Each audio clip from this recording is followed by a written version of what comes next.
You are watching Cold Fusion TV.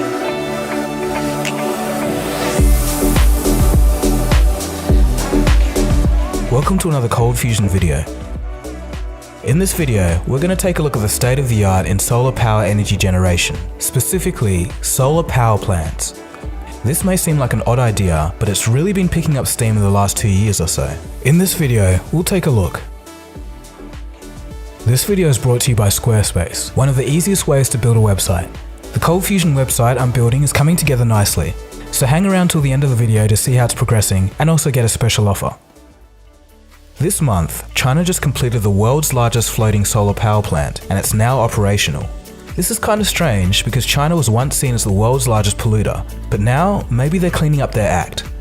The plant, built by Chinese photovoltaic manufacturer Sungrow, floats in water 2 to 10 meters deep.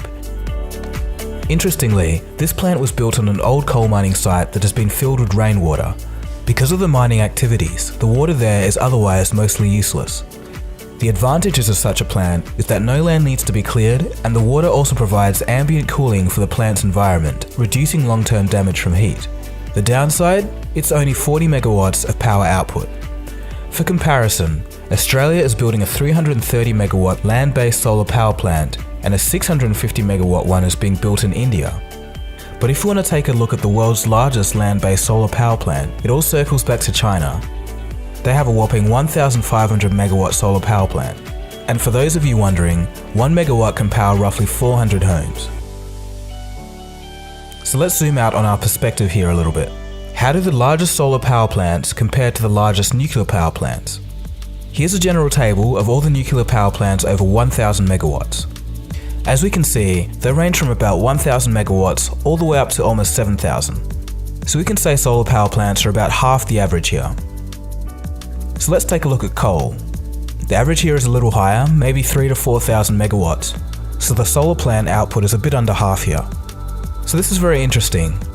A lot of people usually laugh or are very skeptical of solar power, but as we can see, the largest solar power plant already has half or just under half the energy output of the average large-scale coal or nuclear power station. What's more about all of this is that if you look at the years in which these solar power plants were commissioned, it's all mostly been happening in the past 2 to 3 years. This is all very new stuff.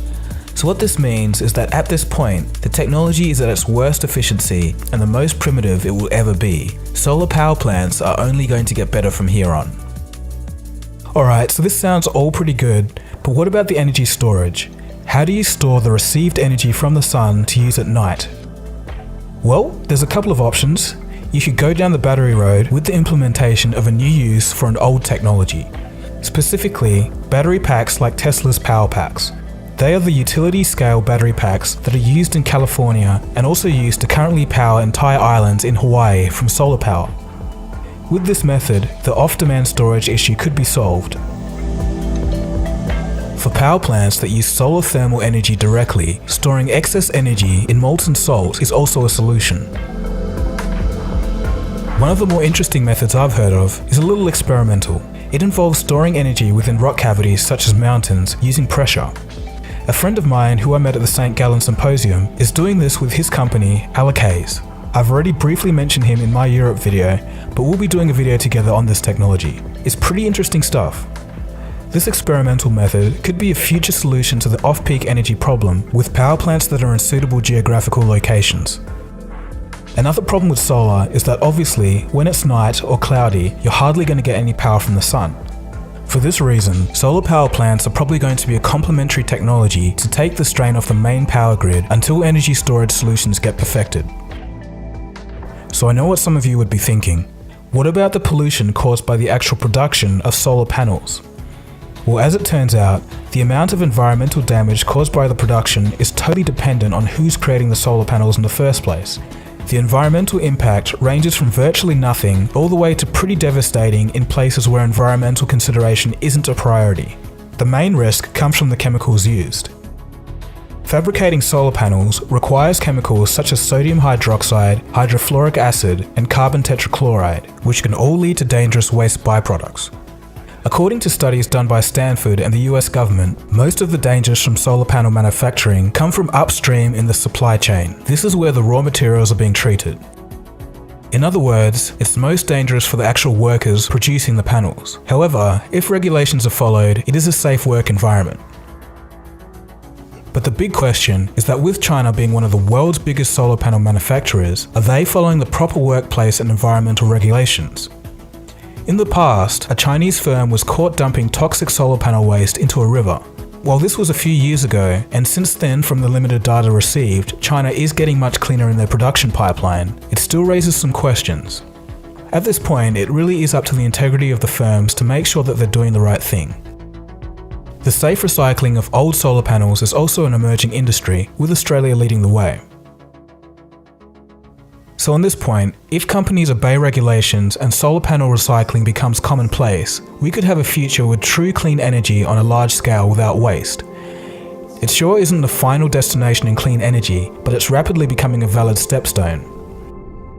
So why have these solar plants only been coming online in the past 2 to 3 years? Well, in a video that I did a while ago on solar, I did mention that there was a rule similar to Moore's law called Swanson's law. It's a rule of thumb about how quickly the price of panels will drop in relation to time. The cost of solar panels are dropping rapidly and will continue to do so. So right now and in the future, it's enabling mass-scale solar panel production. So there you have it, the strange world of solar power plants. What was once completely unfeasible due to cost is now becoming a silent trend in the utility energy generation marketplace. What are your thoughts?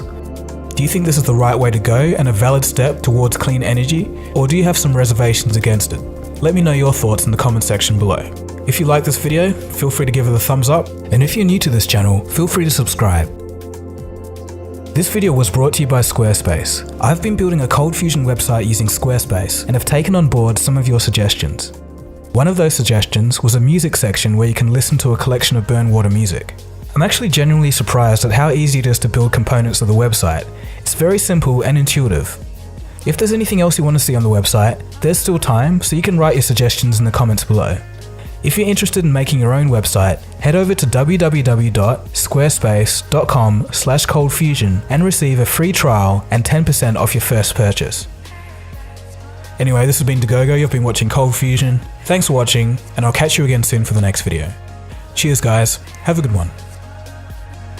Cold Fusion. It's new thinking.